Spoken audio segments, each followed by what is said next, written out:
Bienvenidos todos a Audio Lectura Cristiana. En esta ocasión leeremos Guerra Espiritual, los enemigos internos y externos del creyente, por D. L. Moody. La vida cristiana no es un simple sendero de paz y reposo, es un campo de batalla donde se libra la guerra más decisiva del universo, la del alma humana. No luchamos contra ejércitos visibles, sino contra fuerzas invisibles que nos rodean y, aún más temibles, contra los enemigos ocultos en nuestro propio corazón. El evangelista D. L. Moody nos invita a mirar esta realidad con seriedad. La vida de fe no es pasiva ni superficial, sino una constante confrontación. Dentro de nosotros pelean el orgullo, la codicia y la ira. Fuera de nosotros acechan el mundo, las modas, los placeres y las persecuciones. Pero esta guerra, aunque dura y continua, tiene un secreto. No se libra en nuestras fuerzas, sino en la fortaleza de Cristo. Cada creyente está llamado a vencer, no con espada de acero, sino con la armadura del Espíritu y la certeza de que el Señor ha dicho: el que venciere heredará todas las cosas, y yo seré su Dios, y él será mi hijo. Acompáñanos en esta audiolectura, donde descubriremos la seriedad de la guerra espiritual, la astucia de los enemigos internos y externos, y sobre todo, las gloriosas promesas que esperan al que permanece firme hasta el final. Esperamos sea de gran bendición para todos. Dicho esto, amados hermanos, comencemos. Me gustaría que abrieran su Biblia en la primera epístola de Juan, capítulo 5, versículos 4 y 5. Todo lo que es nacido de Dios vence al mundo. Y esta es la victoria que ha vencido al mundo, nuestra fe. ¿Quién es el que vence al mundo? Sino el que cree que Jesús es el Hijo de Dios. Cuando se libra una batalla, todos anhelan saber quiénes son los vencedores. En estos versículos se nos dice quién obtendrá la victoria en la vida. Cuando me convertí, cometí este error. Pensé que la batalla ya era mía, que la victoria ya estaba ganada, que la corona ya estaba en mis manos. Pensé que las cosas viejas habían pasado, que todo era nuevo, que mi vieja naturaleza corrupta, la vida de Adán, había desaparecido. Pero descubrí, después de servir a Cristo durante unos meses, que la conversión era solo como alistarse en el ejército, que había una batalla por delante y que si quería obtener una corona, tenía que trabajar y luchar por ella. La salvación es un regalo, tan gratuito como el aire que respiramos. Se obtiene, como cualquier otro regalo, sin dinero ni precio. No hay otros términos. Al que no obra, pero cree. Pero por otro lado, si queremos ganar una corona, debemos trabajar por ella. Permítanme citar algunos versículos de Primera de Corintios. Porque nadie puede poner otro fundamento que el que está puesto, el cual es Jesucristo. Pero si alguno edifica sobre el fundamento oro, plata, piedras preciosas, madera, heno, hojarasca, la obra de cada uno se hará manifiesta. Porque el día la declarará, pues se revelará en el fuego, y el fuego mismo probará la obra de cada uno, cual sea. Si permanece la obra de alguno que sobreedificó, recibirá recompensa. Si la obra de alguno se quema, sufrirá pérdida. Si bien él mismo será salvo, aunque así como por fuego. De esto vemos claramente que podemos ser salvos, pero todas nuestras obras quemadas. Puedo tener un viaje miserable y desdichado por la vida, sin victoria ni recompensa al final. Salvo, pero como por fuego, o como dijo Job, con la piel de los dientes. Creo que muchos hombres apenas llegarán al cielo, como Lot salió de Sodoma, quemado, sin nada, con sus obras y todo destruido. Es así. Cuando un hombre entra al ejército, es miembro desde el momento en que se alista. Es tan miembro como alguien que lleva 10 o 20 años en el ejército. Pero alistarse es una cosa, y participar en una batalla es otra. Los jóvenes conversos son como los recién alistados. Es una locura que alguien intente luchar con sus propias fuerzas. El mundo, la carne y el diablo son demasiado para cualquiera. Pero si estamos unidos a Cristo por la fe, y Él forma en nosotros la esperanza de gloria, entonces obtendremos la victoria sobre todo enemigo. Los creyentes son los vencedores. Gracias a Dios, que siempre nos lleva en triunfo en Cristo Jesús. Por medio de Él, seremos más que vencedores. No se me ocurriría hablar con hombres inconversos sobre vencer al mundo, pues es completamente imposible. Podrían intentar talar el bosque americano con sus cortaplumas. Pero muchos cristianos cometen este error. Creen que la batalla ya está librada y ganada. Creen que solo tienen que poner los remos en el fondo de la barca y la corriente los arrastrará al océano del amor eterno de Dios. Pero tenemos que cruzar la corriente. Tenemos que aprender a observar, a luchar y a vencer. La batalla apenas comienza. La vida cristiana es un conflicto y una guerra, y cuanto antes lo descubramos, mejor. No hay bendición en este mundo a la que Dios no se haya unido. Dios asocia consigo todas las grandes y más elevadas bendiciones. Cuando Dios y el hombre trabajan juntos, es cuando habrá victoria. Somos colaboradores suyos. Podrías tomar un molino y colocarlo 12 metros por encima de un río, y no hay suficiente capital en Estados Unidos para que ese río lo haga girar, pero si lo bajas unos 12 metros, ya funciona. Debemos recordar que si queremos vencer al mundo, tenemos que trabajar con Dios.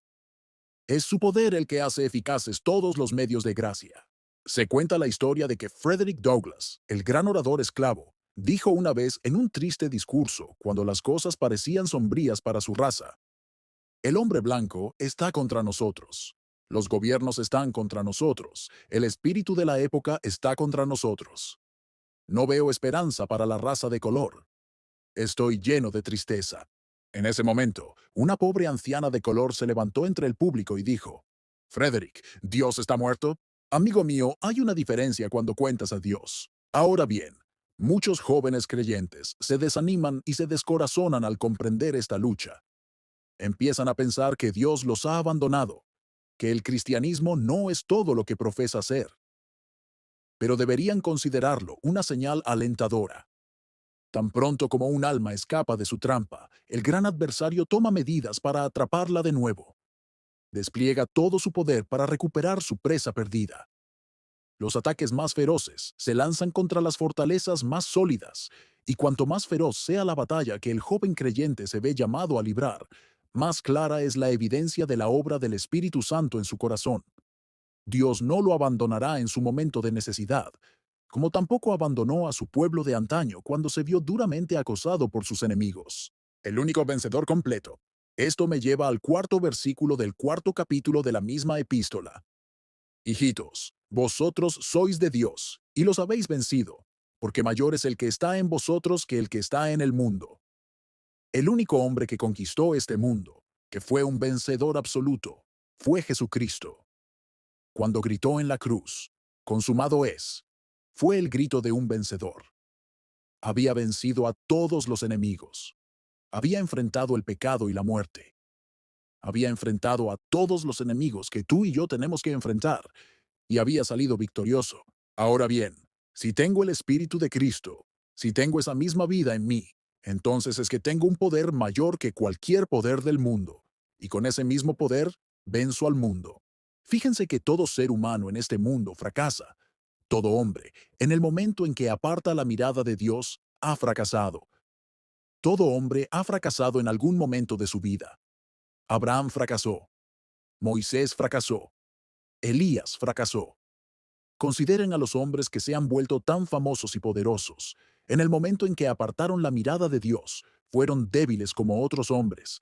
Y es muy singular que esos hombres fracasaran en el punto más fuerte de su carácter. Supongo que fue porque no estaban alerta. Abraham se destacó por su fe y fracasó en ese momento. Negó a su esposa. Moisés se destacó por su mansedumbre y humildad y fracasó en ese momento. Se enojó. Dios lo mantuvo fuera de la tierra prometida porque perdió los estribos. Sé que fue llamado el siervo de Dios y que era un hombre poderoso y tenía poder ante Dios, pero humanamente hablando, fracasó y se le impidió entrar en la tierra prometida. Elías se destacó por su poder en la oración y su valentía, pero se convirtió en un cobarde. Fue el hombre más audaz de su época y se presentó ante Acab, la corte real y todos los profetas de Baal. Sin embargo, al enterarse de que Jezabel lo había amenazado de muerte, huyó al desierto y bajo un enebro rogó que lo mataran. Pedro era conocido por su audacia y una jovencita lo asustó muchísimo. En cuanto le habló, empezó a temblar y juró que no conocía a Cristo. A menudo me he dicho que me habría gustado estar allí el día de Pentecostés, junto a esa jovencita cuando vio a Pedro predicar. Supongo que dijo, ¿qué le pasa a ese hombre? Me tenía miedo hace apenas unas semanas, y ahora se presenta ante toda Jerusalén y acusa a estos mismos judíos del asesinato de Jesús. En cuanto apartó la vista del maestro, fracasó. Y todo hombre, no importa quién sea, incluso el más fuerte, todo hombre que no tenga a Cristo en él, es un fracaso. Juan, el discípulo amado, era conocido por su mansedumbre, y sin embargo, sabemos que quiso hacer descender fuego del cielo sobre un pequeño pueblo porque había rechazado la hospitalidad común. Triunfos de la fe. Ahora bien, ¿cómo lograremos la victoria sobre todos nuestros enemigos? Leamos Gálatas, capítulo 2, versículo 20. Con Cristo estoy juntamente crucificado, y ya no vivo yo, mas vive Cristo en mí. Y lo que ahora vivo en la carne, lo vivo en la fe del Hijo de Dios, el cual me amó y se entregó a sí mismo por mí. Vivimos por fe. Obtenemos esta vida por fe y nos vinculamos a Emanuel, Dios con nosotros. Si Dios está conmigo, venceré. ¿Cómo obtenemos este gran poder? Por la fe. El siguiente pasaje que quiero destacar es Romanos, capítulo 11, versículo 20. Por su incredulidad fueron desgajadas, pero tú por la fe te mantienes en pie. Los judíos fueron desgajados por su incredulidad. Nosotros fuimos injertados por nuestra fe. Así que observen, vivimos por la fe, y por la fe nos mantenemos. Siguiente, andamos por fe. Segunda de Corintios, capítulo 5, versículo 7. Porque andamos por fe, no por vista. Los cristianos más defectuosos que conozco son aquellos que quieren andar por vista. Quieren ver el resultado. ¿Cómo resultará algo? Eso no es andar por fe en absoluto, es andar por vista. Creo que los personajes que mejor representan esta diferencia son José y Jacob. Jacob era un hombre que caminaba con Dios por la vista. Recordamos su voto en Betel. Si Dios está conmigo y me guarda en este viaje que voy, y me da pan para comer y ropa para vestir, para que vuelva en paz a casa de mi padre, entonces el Señor será mi Dios. Y recordamos cómo su corazón se animó al ver las carretas que José le envió desde Egipto. Buscó señales. Nunca habría podido pasar por las tentaciones y pruebas que su hijo José pasó. José representa un tipo superior de cristiano. Pudo caminar en la oscuridad. Pudo sobrevivir 13 años de infortunio, a pesar de sus sueños, y luego atribuirlo todo a la bondad y providencia de Dios. Lot y Abraham son un buen ejemplo. Lot se alejó de Abraham y acampó en las llanuras de Sodoma. Consiguió una buena extensión de pasto, pero tuvo malos vecinos. Era de carácter débil y debería haberse quedado con Abraham para fortalecerse. Muchos hombres son así. Mientras sus madres vivan o mientras reciban el apoyo de alguna persona piadosa, se las arreglan muy bien, pero no pueden mantenerse solos. Lot caminó por vista, pero Abraham caminó por fe. Siguió los pasos de Dios. Por la fe Abraham, al ser llamado para salir al lugar que después recibiría como herencia, obedeció y salió sin saber a dónde iba.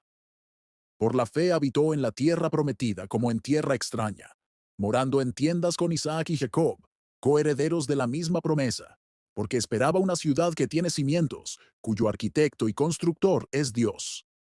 Y de nuevo, luchamos por la fe. Efesios, capítulo 6, versículo 16. Sobre todo, tomad el escudo de la fe, con que podáis apagar todos los dardos de fuego del maligno. Todo dardo que Satanás nos lance, lo podemos apagar por fe.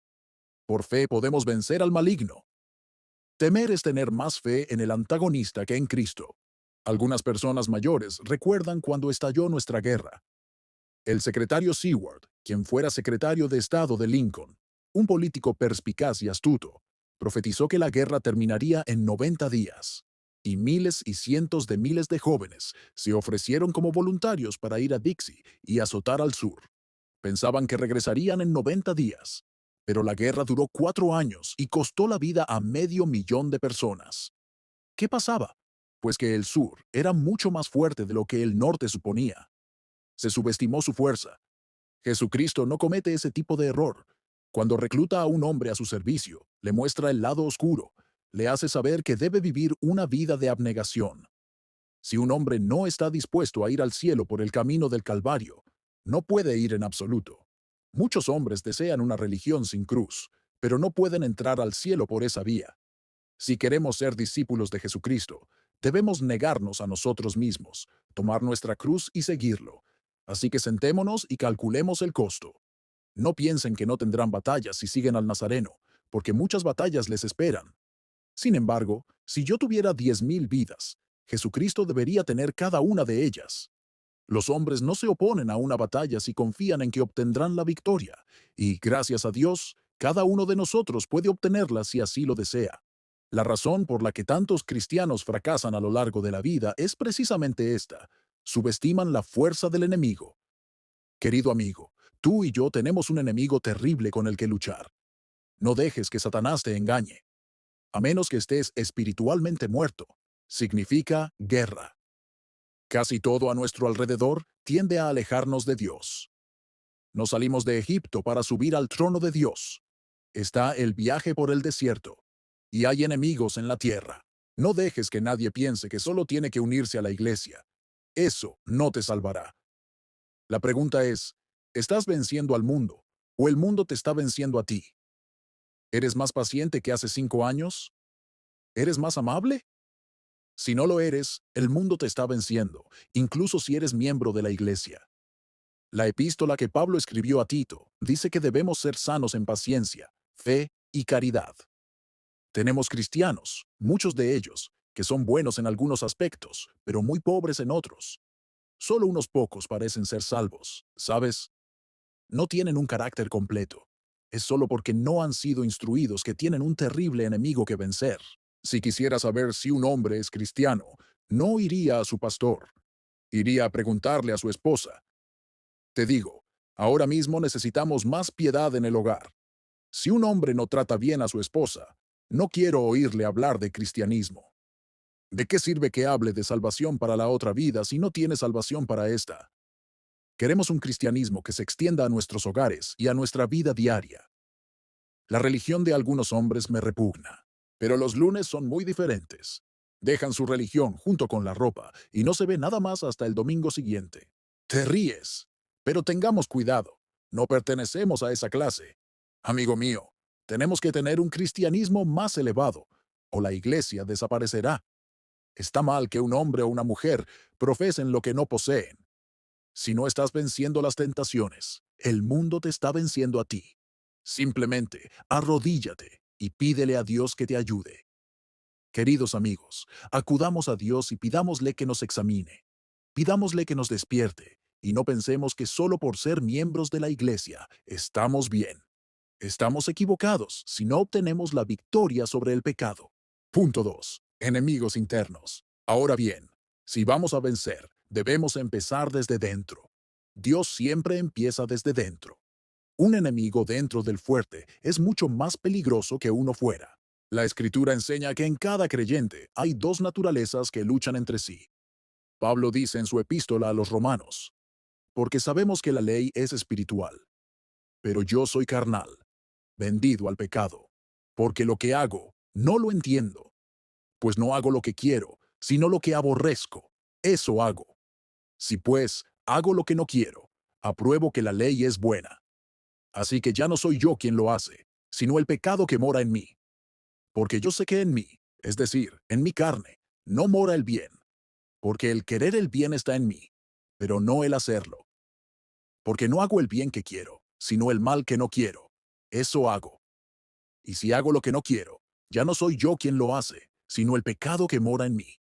Hallo pues esta ley, que cuando quiero hacer el bien, el mal está en mí. Porque me deleito en la ley de Dios según el hombre interior. Pero veo otra ley en mis miembros, que se rebela contra la ley de mi mente y me lleva cautivo a la ley del pecado que está en mis miembros. De nuevo, en la epístola a los Gálatas, dice, porque la carne codicia contra el espíritu, y el espíritu contra la carne, y estos se oponen entre sí, para que no podáis hacer lo que quisierais. Cuando nacemos de Dios, recibimos su naturaleza, pero Él no nos quita de inmediato la vieja naturaleza. Cada especie de animal y ave es fiel a su naturaleza. Se puede distinguir la naturaleza de la paloma o del canario. El caballo es fiel a su naturaleza, la vaca a la suya. Pero el hombre tiene dos naturalezas, y no dejes que el mundo ni Satanás te hagan pensar que la vieja naturaleza está extinta, porque no es así. Consideraos muertos. Pero si estuvierais muertos, no necesitaríais consideraros muertos, ¿verdad? El yo muerto quedaría fuera del cálculo. Mantengo mi cuerpo bajo control. Si estuviera muerto, Pablo no habría necesitado mantenerlo bajo control. Estoy judicialmente muerto, pero la vieja naturaleza está viva. Por lo tanto, si no mantengo mi cuerpo bajo control y crucifico la carne con sus afectos, esta naturaleza inferior se impondrá y estaré en esclavitud. Muchos hombres viven toda su vida esclavizados a la vieja naturaleza, cuando podrían tener libertad si tan solo vivieran esta vida de victoria. El viejo Adán nunca muere. Permanece corrupto. Desde la planta del pie hasta la cabeza no hay en él nada sano, solo heridas, magulladuras y llagas purulentas. No han sido cerradas, ni vendadas, ni aliviadas con ungüento. Un caballero en la India tuvo una vez un cachorro de tigre y lo domesticó hasta convertirlo en mascota. Un día, cuando creció, probó sangre, y la vieja naturaleza de tigre se manifestó, y hubo que matarlo. Lo mismo ocurre con la vieja naturaleza del creyente. Nunca muere, aunque esté sometida, y a menos que esté vigilante y ore, se impondrá y lo precipitará al pecado. Alguien ha señalado que el yo es el centro del pecado. Es el medio a través del cual actúa Satanás. Así que, después de todo, el peor enemigo que tienes que vencer eres tú mismo. Cuando el capitán T se convirtió en Londres, era un gran hombre de sociedad. Después de algunos meses de ser cristiano, le preguntaron, ¿cuál has descubierto que es tu mayor enemigo desde que comenzaste a ser cristiano? Después de unos minutos de profunda reflexión, dijo, bueno, creo que soy yo mismo. Ah, dijo la dama, el rey te ha llevado ante su presencia, pues solo en su presencia se nos enseñan estas verdades. He tenido más problemas con D.L. Moody que con cualquier otro hombre que se haya cruzado en mi camino. Si tan solo logro que se porte bien, no tengo problemas con los demás. Muchos tienen problemas con los sirvientes. ¿Alguna vez pensaste que el problema es tuyo y no de los sirvientes? Si un miembro de la familia está constantemente enfadado, hará que toda la familia se enfade. Es cierto, lo creas o no. Hablas rápido y bruscamente con la gente, y ellos harán lo mismo contigo. Apetit. Ahora bien, tomemos el apetito. Es un enemigo interior. ¿Cuántos jóvenes se arruinan por el apetito por las bebidas fuertes? Muchos jóvenes han crecido siendo una maldición para sus padres, en lugar de una bendición. No hace mucho, se descubrió el cuerpo de un joven suicida en una de nuestras grandes ciudades. En su bolsillo se encontró un papel en el que había escrito, lo he hecho yo mismo. No se lo digas a nadie. Todo es por culpa de la bebida. La publicación de estos hechos en la prensa pública generó 246 cartas de 246 familias, cada una de las cuales tenía un hijo pródigo que, se temía, pudiera ser el suicida. Las bebidas fuertes son enemigas, tanto del cuerpo como del alma. Se dice que Sir Andrew Clark, el célebre médico londinense, declaró en una ocasión lo siguiente. Permítanme decir que hablo con solemnidad y cautela al decirles que estoy bastante en lo cierto al afirmar que, en las salas de mi hospital, 7 de cada 10 personas que yacen en sus camas deben su mala salud al alcohol. No digo que 70 de cada 100 sean borrachos. No sé si alguno lo sea, pero consumen alcohol. En cuanto un hombre empieza a beber una gota, el deseo que nace en él se convierte en parte de su naturaleza. Y esa naturaleza, formada por sus actos, inflige maldiciones indescriptibles al transmitirse a las generaciones venideras como parte integral de su ser. Cuando pienso en esto, estoy dispuesto a abandonar mi profesión, a dejarlo todo, y a emprender una santa cruzada para predicar a todos los hombres. Cuidado con este enemigo de la raza. Es el agente más destructivo del mundo actual. Mata más que las guerras más sangrientas. Es la progenitora fructífera del crimen, la ociosidad, la pobreza y la enfermedad. Echa a perder al hombre para este mundo y lo condena para el venidero. La palabra de Dios lo declara. No os engañéis. Ni los fornicarios, ni los idólatras, ni los adúlteros, ni los borrachos heredarán el reino de Dios. ¿Cómo podemos vencer a este enemigo? La amarga experiencia demuestra que el hombre no es lo suficientemente poderoso con sus propias fuerzas. La única cura para el apetito maldito es la regeneración, una nueva vida, el poder de Cristo resucitado en nosotros. Que quien se aficione a las bebidas alcohólicas busque la ayuda de Dios, y Él le dará la victoria sobre su apetito. Jesucristo vino a destruir las obras del diablo, y Él quitará ese apetito si se lo permites. Temperamento. Luego está el temperamento. No daría mucho por un hombre sin temperamento. El acero no sirve de nada si no tiene temple. Pero cuando el temperamento me domina, soy su esclavo, y es una fuente de debilidad. Puede convertirse en una gran fuerza para el bien a lo largo de mi vida y ayudarme, o puede convertirse en mi mayor enemigo interior y robarme el poder. La corriente de algunos ríos es tan fuerte que los vuelve inservibles para la navegación. Alguien ha dicho que un predicador nunca deja de captar la atención de la gente cuando habla de mal genio. Es asombroso lo poco que dominan incluso los cristianos profesantes. Un amigo mío en Inglaterra estaba de visita y sentado en la sala oyó un ruido espantoso. Preguntó qué significaba y le dijeron que era solo el doctor tirando sus botas por las escaleras porque no estaban bien lustradas. Muchos cristianos, dijo un viejo teólogo, que soportaron la pérdida de un hijo o de todos sus bienes con la más heroica fortaleza cristiana, se ven completamente vencidos por la rotura de un plato o los errores de un sirviente. Algunas personas me han dicho, Señor Moody, ¿cómo puedo controlar mi temperamento? Si de verdad quieres controlarte, te diré cómo, pero no te gustará la medicina, trátalo como un pecado y confiésalo. La gente lo ve como una desgracia, y una señora me dijo que lo heredó de sus padres. Suponiendo que así fuera, eso no es excusa para ella. Cuando te enojas de nuevo y le hablas mal a alguien, y cuando te das cuenta, ve y pídele perdón. No te enojarás con esa persona durante las próximas 24 horas. Podrías hacerlo en unas 48 horas, pero ve la segunda vez. Y después de haberlo hecho unas 6 veces, te saldrás del asunto, porque resentirás la vieja carne. Una señora me dijo una vez, tengo tal hábito de exagerar que mis amigos me acusan de exagerar y por eso no me entienden. Ella dijo, ¿puedes ayudarme? ¿Qué puedo hacer para superarlo? Bueno, dije, la próxima vez que te sorprendas mintiendo, ve directo a esa fiesta y dile que has mentido, y dile que lo sientes. Di que es mentira. Erradícala de raíz. Eso es lo que debes hacer. Oh, dijo ella, no me gustaría llamarlo mentira, pero eso fue lo que fue. El cristianismo no vale ni un chasquido de dedos si no te endereza el carácter. Me he cansado de la efusión y el sentimentalismo. Si la gente no se da cuenta de que dices la verdad, algo anda mal, y más vale que lo arregles de inmediato. Ahora bien, ¿estás listo para hacerlo? Atrévete, quieras o no. ¿Encuentras a alguien que se haya sentido ofendido por algo que has hecho? Ve directamente a esa persona y dile que lo sientes. Dile que no tienes la culpa. No importa. Ve directamente a esa persona y dile que lo sientes. Yo lo he tenido que hacer muchas veces. Un hombre impulsivo como yo tiene que hacerlo a menudo, pero duermo mucho mejor por las noches cuando aclaro las cosas. La confesión siempre trae una bendición. A veces he tenido que bajar del estrado y pedirle perdón a alguien antes de poder seguir predicando. Un cristiano debe ser un caballero en todo momento. Pero si no lo es, y descubre que ha herido o lastimado a alguien, debería ir y enmendarlo de inmediato.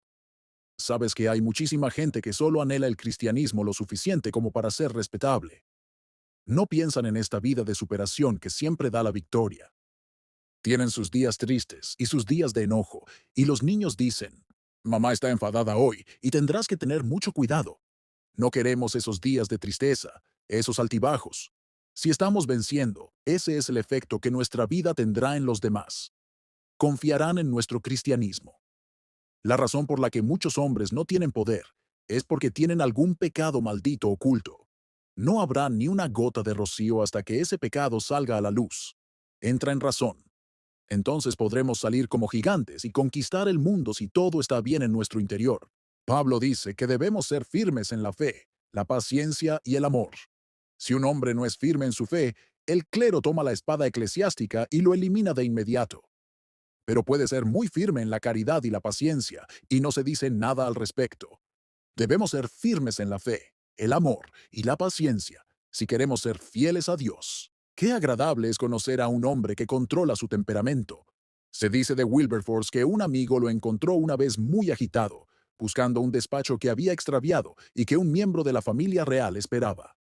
Justo entonces, como para hacerlo aún más difícil, se oyó un alboroto en la habitación de los niños. Ahora, pensó el amigo, seguramente su temperamento cederá.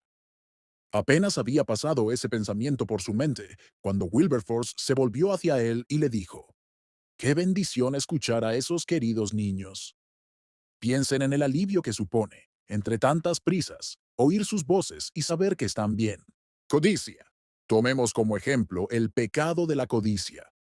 La Biblia dice más contra ella que contra la borrachera. Debo expulsarla de mí, destruirla de raíz y no dejar que me domine. Creemos que un hombre que se emborracha es un monstruo horrible, pero un hombre codicioso a menudo será recibido en la iglesia y nombrado, siendo tan vil y negro a los ojos de Dios como cualquier borracho. Lo más peligroso de este pecado es que generalmente no se considera muy atroz. Claro que todos despreciamos a los avaros, pero no todos los avaros son avaros. Otra cosa que cabe destacar es que se aferra a los mayores más que a los jóvenes. Veamos lo que dice la Biblia acerca de la codicia. Haced morir, pues, vuestros miembros. La avaricia, que es idolatría. Ningún avaro tiene herencia en el reino de Dios. Los que quieren, es decir, desean ser, ricos caen en tentación y lazo, y en muchas codicias necias y dañosas, que hunden a los hombres en destrucción y perdición. Porque raíz de todos los males es el amor al dinero, el cual, codiciando algunos, se extraviaron de la fe y fueron traspasados de muchos dolores. El impío bendice al codicioso, a quien el Señor aborrece. La codicia atrajo a Lot a Sodoma, causó la destrucción de Acán y toda su casa. Fue la iniquidad de Balaam, fue el pecado de los hijos de Samuel. Dejó a Giesi leproso, despidió al joven rico, afligido, indujo a Judas a vender a su maestro y señor, provocó la muerte de Ananías y Zafira. Fue la mancha en el carácter de Félix. ¿Cuántas víctimas ha tenido en todos los tiempos? Dices, ¿cómo voy a frenar la codicia? Bueno, no creo que haya ninguna dificultad en eso. Si te encuentras volviéndote muy codicioso, muy avaro, queriendo poseerlo todo, simplemente empieza a dispersar. Simplemente dile a la codicia que la estrangularás y la eliminarás de tu disposición.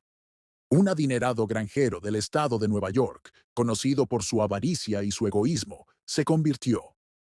Poco después de su conversión, un hombre pobre acudió a él un día para pedirle ayuda. Estaba agotado y no tenía provisiones. Este joven converso pensó que sería generoso y le daría un jamón de su ahumadero. Se dirigió al ahumadero y en el camino el tentador le dijo: «Dale el más pequeño que tengas». Dudó todo el camino entre dar uno grande o uno pequeño. Para vencer su egoísmo, tomó el jamón más grande y se lo dio al hombre. El tentador dijo: «Eres un necio». Pero él respondió: «Si no te quedas quieto, le daré todos los jamones que tengo en el ahumadero». Si te sientes egoísta, da algo. Decídete a superar ese egoísmo y a mantener tu cuerpo bajo control, cueste lo que cueste. El señor Durant me contó que Goodyear lo había contratado para defender la patente del caucho y que, si triunfaba, recibiría la mitad del dinero obtenido. Un día, al despertar, descubrió que era rico y contó que la mayor lucha de su vida se produjo entonces: si dejaría que el dinero lo dominara o él sería el amo del dinero, si sería su esclavo o lo convertiría en su esclavo. Finalmente, obtuvo la victoria, y así se construyó el Wellesley College. Eres celoso, envidioso. Ve y hazle una buena obra a esa persona de la que tienes celos. Esa es la manera de curar los celos. Los matará. Los celos son un demonio, un monstruo horrible. Los poetas imaginaban que la envidia habitaba en una cueva oscura, pálida y delgada, con la mirada entrecerrada, sin alegrarse nunca excepto de la desgracia ajena y lastimándose continuamente. Hay una fábula sobre un águila que podía volar más rápido que otra, y a esta no le gustó. Esta vio un día a un cazador y le dijo, «Ojalá pudieras derribar esa águila». El cazador respondió que sí, si tan solo tuviera algunas plumas para la flecha. Así que el águila se sacó una del ala. La flecha salió disparada, pero no alcanzó al águila rival. Volaba demasiado alto. El águila envidiosa arrancó más plumas y siguió arrancándolas hasta que perdió tantas que no pudo volar, y entonces el cazador se dio la vuelta y la mató. Y, amigo mío, si tienes celos, al único hombre al que puedes hacer daño es a ti mismo. Había dos hombres de negocios, comerciantes, y existía una gran rivalidad entre ellos, una gran amargura. Uno de ellos se convirtió. Fue a ver a su ministro y le dijo, «Todavía tengo celos de ese hombre y no sé cómo superarlo». «Bueno», dijo, «si un hombre entra a tu tienda a comprar mercaderías y no puedes abastecerlo, simplemente envíalo a tu vecino». Dijo que no le gustaría hacer eso. «Bueno», dijo el ministro, «hazlo y matarás los celos». Dijo que lo haría, y cuando un cliente entraba en su tienda por productos que no tenía, le decía que fuera al otro lado de la calle, a la tienda de su vecino. Poco a poco, el otro empezó a enviar a sus clientes a la tienda de este hombre, y la brecha se cerró. Orgullo. Luego, está el orgullo. Este es otro de esos pecados que la Biblia condena tan enérgicamente, pero que el mundo apenas considera pecado. Altivez de ojos y orgullo de corazón son pecado. Todo altivo de corazón es abominación al Señor. Aunque se unan las manos, no quedará impune. Cristo incluyó el orgullo entre las maldades que, al salir del corazón del hombre, lo contaminan. La gente tiene la idea de que solo los ricos son orgullosos, pero si vas a los barrios bajos, verás que algunos de los más pobres son tan orgullosos como los más ricos. Es el corazón, ¿sabes? Quienes no tienen dinero son tan orgullosos como quienes sí lo tienen. Tenemos que acabar con él. Es un enemigo. No tienes por qué enorgullecerte de tu rostro, porque no hay ninguno que no esté a punto de que, después de 10 días en la tumba, los gusanos te devoren el cuerpo. No hay nada de qué enorgullecerse, ¿verdad? Pidámosle a Dios que nos libre del orgullo. No puedes cruzarte de brazos y decir, «Señor, sácalo de mí», sino simplemente ir y trabajar con él. Mortifica tu orgullo cultivando la humildad. Vestíos, pues, dice Pablo, como elegidos de Dios, santos y amados, de humildad mental. Revestíos de humildad, dice Pedro. Bienaventurados los pobres de espíritu. Ahora, enemigos externos. ¿Qué son nuestros enemigos externos? ¿Qué dice Santiago? ¿No sabéis que la amistad del mundo es enemistad contra Dios? Cualquiera, pues, que quiera ser amigo del mundo se constituye enemigo de Dios. ¿Y Juan? No améis al mundo, ni las cosas que están en el mundo. Si alguno ama al mundo, el amor del Padre no está en él. Ahora, la gente quiere saber qué es el mundo. Cuando hablas con ellos dicen, bueno, cuando dices el mundo, ¿qué quieres decir? Aquí tenemos la respuesta en el siguiente versículo. Porque todo lo que hay en el mundo, los deseos de la carne, los deseos de los ojos y la vanagloria de la vida, no proviene del Padre, sino del mundo. Y el mundo pasa, y sus deseos. Pero el que hace la voluntad de Dios permanece para siempre. El mundo no se refiere a la naturaleza que nos rodea. Dios no nos dice en ningún lugar que el mundo material sea un enemigo que debemos vencer. Al contrario, leemos, «Del Señor es la tierra y su plenitud, el mundo y los que en él habitan. Los cielos declaran la gloria de Dios y el firmamento anuncia la obra de sus manos». Significa, la vida humana y la sociedad en cuanto alejadas de Dios, al estar centradas en objetivos y metas materiales, y, por lo tanto, opuestas al Espíritu y al reino de Dios. Cristo dijo, «Si el mundo os odia, sabed que me odió a mí antes que a vosotros. El mundo los ha odiado porque no son del mundo, como tampoco yo soy del mundo». El amor al mundo significa el olvido del futuro eterno, por amor a las cosas pasajeras. ¿Cómo se puede vencer al mundo? No con educación, ni con experiencia, solo con fe. Esta es la victoria que vence al mundo, nuestra fe. ¿Quién es el que vence al mundo, sino el que cree que Jesús es el Hijo de Dios? Hábitos y modas mundanos. Para empezar, debemos luchar contra los hábitos y modas mundanos. A menudo debemos ir en contra de las costumbres del mundo. Siento un gran respeto por un hombre capaz de defender lo que cree correcto contra todo el mundo.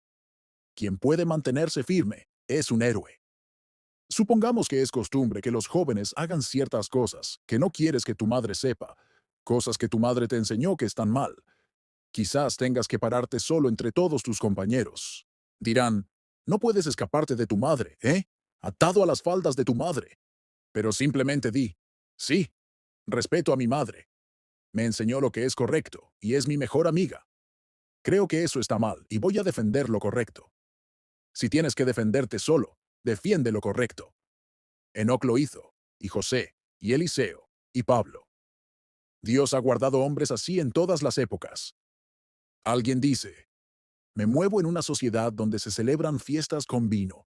Sé que es bastante peligroso porque mi hijo tiende a seguirme, pero puedo detenerme justo donde quiero. Quizá mi hijo no tenga el mismo poder que yo, y podría perder el control. Pero es la costumbre en la sociedad donde me muevo. Una vez llegué a un lugar donde tuve que levantarme e irme. Me invitaron a una casa, donde cenaron tarde, y había 7 clases de licor en la mesa. Me avergüenza decir que eran cristianos. Un diácono instó a una joven a beber hasta que se le sonrojara la cara. Me levanté de la mesa y salí. Sentí que no era lugar para mí. Me consideraron muy grosero. Eso era ir contra la costumbre. Eso era protestar contra algo tan infernal. Vayamos contra la costumbre, cuando nos lleva por mal camino. Hace unos años, en una universidad del sur, me dijeron que ningún hombre era considerado un caballero de primera clase si no bebía. Claro que ya no es así. Placer, otro enemigo, es el placer mundano. Mucha gente está sumergida en el placer. No tienen tiempo para la meditación. Muchos hombres se han perdido para la sociedad y para su familia al entregarse al Dios del placer. Dios quiere que sus hijos sean felices, pero de una manera que los beneficie, no que los obstaculice. Una señora se me acercó una vez y me dijo, Señor Moody, me gustaría que me dijera cómo puedo hacerme cristiana.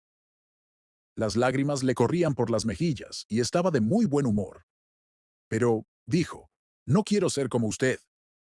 Bueno, pregunté, ¿tengo algún tipo de cristianismo peculiar? ¿Qué le pasa a mi cristianismo? Bueno, dijo, mi padre era médico y tenía una gran consulta, y se cansaba tanto que nos llevaba al teatro. Éramos una familia numerosa, y teníamos entradas para el teatro 3 o 4 veces por semana. Supongo que íbamos mucho más a menudo que a la iglesia. Estoy casada con un abogado, y él tiene una gran consulta. Se cansa tanto que nos lleva al teatro, y añadió, conozco mucho mejor el teatro, y a la gente del teatro que la iglesia, y a la gente de la iglesia, y no quiero dejar el teatro. Bueno, dije, ¿alguna vez me oíste hablar de teatros? Ha habido reporteros aquí todos los días de todos los periódicos, y están repitiendo mis sermones textualmente en un solo periódico. ¿Has visto algo en los sermones contra los teatros? Ella dijo, no. Bueno, dije, te he visto entre el público todas las tardes durante varias semanas, ¿y me has oído decir algo en contra de los teatros? No, no lo había hecho.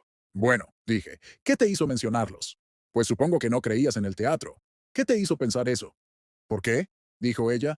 ¿Vas alguna vez? No. ¿Por qué no te vas? Porque tengo algo mejor. Preferiría salir a la calle y comer tierra que hacer algunas de las cosas que solía hacer antes de convertirme al cristianismo. ¿Por qué? Dijo ella. No lo entiendo. No importa, dije. Cuando Jesucristo tenga la preeminencia, lo entenderás todo. Él no vino aquí a decirnos que no deberíamos ir aquí ni allá, ni a imponernos un montón de reglas, sino que estableció grandes principios. Ahora, dice que si lo amas, te deleitarás en complacerlo. Y comencé a predicarle sobre Cristo. Las lágrimas volvieron a brotar. Ella dijo, le digo, señor Moody, que ese sermón sobre la morada de Cristo ayer por la tarde me rompió el corazón. Lo admiro y quiero ser cristiano, pero no quiero dejar el teatro. Le dije, por favor, no vuelvas a mencionarlos. No quiero hablar de teatros, quiero hablarte de Cristo. Así que tomé mi Biblia y le leí sobre Cristo. Pero ella volvió a preguntar, señor Moody, ¿puedo ir al teatro si me hago cristiana? Sí, dije, puedes ir al teatro tanto como quieras si eres un verdadero cristiano, y puedes ir con su bendición. Bueno, dijo, me alegro de que no seas tan estrecho de miras como algunos. Se sintió bastante aliviada al pensar que podría ir al teatro y ser cristiana, pero le dije, Si puedes ir al teatro para la gloria de Dios, sigue adelante. Solo asegúrate de ir para la gloria de Dios. Si eres cristiano, estarás encantado de hacer lo que le agrade. Realmente creo que se convirtió al cristianismo ese día. La carga se había ido. Había alegría. Pero justo cuando me dejaba en la puerta, dijo, no voy a renunciar al teatro. A los pocos días, volvió y me dijo, señor Moody, ya entiendo todo sobre ese asunto del teatro. Fui la otra noche. Había una gran fiesta en casa y mi esposo quería que fuéramos, y fuimos. Pero cuando se levantó el telón, todo se veía tan diferente. Le dije a mi esposo, este no es lugar para mí, esto es horrible. No me voy a quedar aquí, me voy a casa. Él me dijo, no haga el ridículo. Todo el mundo ha oído que se convirtió en las reuniones de Moody, y si sale, será en toda la alta sociedad. Le ruego que no haga el ridículo levantándose y saliendo. Pero le dije, he estado haciendo el ridículo toda mi vida. Ahora bien, el teatro no había cambiado, pero ella había mejorado y iba a vencer al mundo. Los que son de la carne se preocupan por las cosas de la carne, pero los que son del Espíritu, por las cosas del Espíritu. Cuando Cristo ocupa el primer lugar en tu corazón, obtendrás la victoria. Simplemente haz lo que sabes que le agradará. La gran objeción que tengo a estas cosas es que dominan y se convierten en un obstáculo para el crecimiento espiritual. Negocio. Puede ser que tengamos que triunfar en los negocios. Quizás sea trabajo mañana, tarde y noche, y domingos también. Cuando un hombre conduce como Jehú toda la semana y como un caracol el domingo, ¿no hay algo malo en él? Ahora bien, los negocios son legítimos. Y un hombre no es, creo, un buen ciudadano si no sale a ganarse el pan con el sudor de su frente. Y debería ser un buen hombre de negocios, y todo lo que haga, hágalo concienzudamente. Al mismo tiempo, si pone todo su corazón en su negocio y lo convierte en un dios, y piensa más en él que en cualquier otra cosa, entonces el mundo ha llegado. Puede ser muy legítimo en su lugar, como el fuego, que, en su lugar, es uno de los mejores amigos del hombre. Fuera de lugar, es uno de los peores enemigos del hombre, como el agua, sin la cual no podemos vivir. Y sin embargo, cuando no está en su lugar, se convierte en un enemigo. Así que, amigos míos, esa es la pregunta que debemos resolver. Ahora, mírense. ¿Están obteniendo la victoria? ¿Están creciendo en su carácter? ¿Están logrando dominio sobre el mundo y la carne? Y recuerda esto. Cada tentación que superas te fortalece para vencer a otras, mientras que cada tentación que te derrota te debilita. Puedes volverte cada vez más débil, o puedes volverte cada vez más fuerte. El pecado te quita la médula, pero la virtud te fortalece. ¿Cuántos hombres han sido vencidos por algo insignificante? Pasen por un momento al Cantar de los Cantares, capítulo 2, versículo 15. Cazadnos las zorras pequeñas que echan a perder las viñas, porque nuestras viñas están en ciernes. Mucha gente parece pensar que estas pequeñas cosas, perder la paciencia, usar pequeños engaños, decir mentiras piadosas, como las llaman, y cuando alguien te llama avisando por el sirviente que no estás en casa, son insignificantes. A veces puedes prepararte para una gran tentación, y casi sin darte cuenta, caes ante algo insignificante. Muchos hombres son vencidos por una pequeña persecución. Persecución. ¿Sabes? No creo que tengamos suficiente persecución hoy en día. Algunos dicen que la persecución es tan difícil de soportar como en la Edad Media. En fin, creo que sería bueno que tuviéramos un poco de la persecución tradicional ahora mismo. Sacaría a relucir los caracteres más fuertes y nos haría a todos más sanos. He oído a hombres levantarse en la reunión de oración y decir que iban a hacer algunos comentarios, y luego seguir hablando tanto que uno pensaría que iban a hablar toda la semana. Si tuviéramos un poco de persecución, la gente de ese tipo no hablaría tanto. Spurgeon solía decir que algunos cristianos serían buenos mártires, quemarían bien, de tan secos que son. Si hubiera algunas hogueras para quemar cristianos, creo que les quitaría toda la piedad a algunos hombres. Admito que no tienen mucho, pero si no están dispuestos a sufrir un poco de persecución por Cristo, no son aptos para ser sus discípulos. Se nos dice, todos los que quieran vivir piadosamente en Cristo Jesús padecerán persecución. Decídete esto. Si el mundo no tiene nada que decir contra ti, Jesucristo no tendrá nada que decir a tu favor. Los triunfos más gloriosos de la Iglesia se han alcanzado en tiempos de persecución. La Iglesia primitiva fue perseguida durante unos 300 años después de la crucifixión, años de crecimiento y progreso. Pero entonces, como dijo San Agustín, la cruz pasó del escenario de las ejecuciones públicas a la diadema de los Césares y comenzó el movimiento de desprestigio. Cuando la Iglesia se ha aliado con el Estado, invariablemente ha retrocedido en espiritualidad y eficacia. Pero la oposición del Estado solo ha servido para purificarla de toda escoria. Fue la persecución la que llevó a Escocia al presbiterianismo. Fue la persecución la que llevó a este país a la libertad civil y religiosa. ¿Cómo venceremos en tiempos de persecución? Escuchemos las palabras de Cristo. En el mundo tendréis tribulaciones, pero confiad, yo he vencido al mundo. Pablo pudo testificar que, aunque perseguido, nunca fue abandonado, que el Señor estuvo a su lado, lo fortaleció y lo libró de todas sus persecuciones y aflicciones. Muchos se alejan de la vida cristiana porque serán objeto de burla. Y luego, a veces, cuando la persecución no derriba a un hombre, la adulación sí. Los necios a menudo se acercan a un hombre después de que ha predicado y lo adulan. A veces, las damas hacen eso.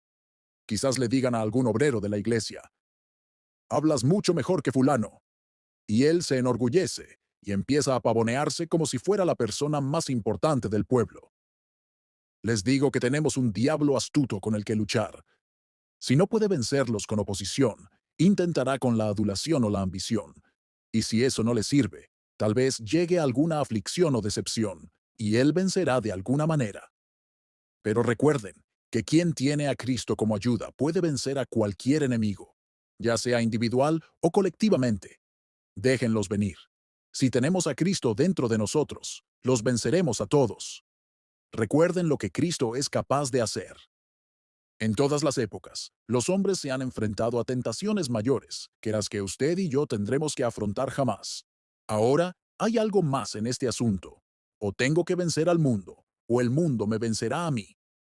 Tengo que vencer el pecado en mí, o el pecado que me rodea, y ponerlo bajo mis pies, o me vencerá. Mucha gente se conforma con una o dos victorias y piensa que eso es todo.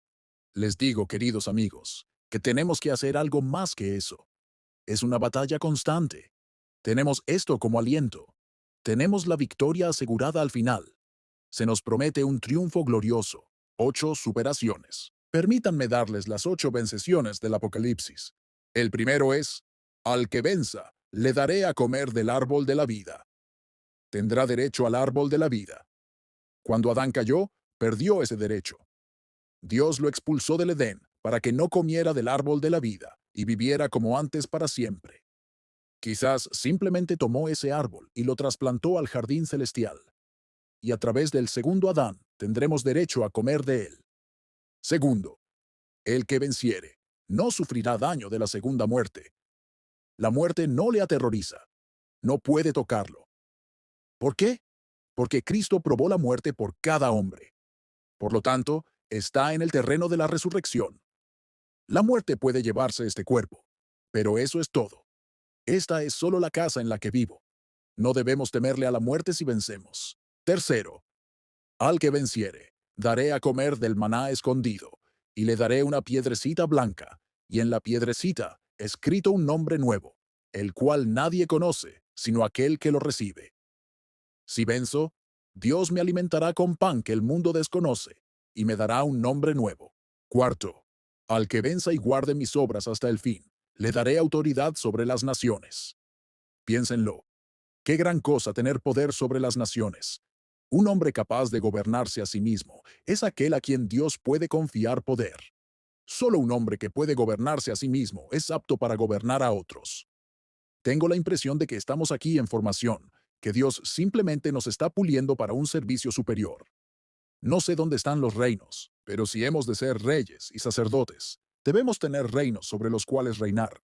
Quinto, el que venza será vestido de vestiduras blancas, y no borraré su nombre del libro de la vida, sino que confesaré su nombre delante de mi Padre y de sus ángeles.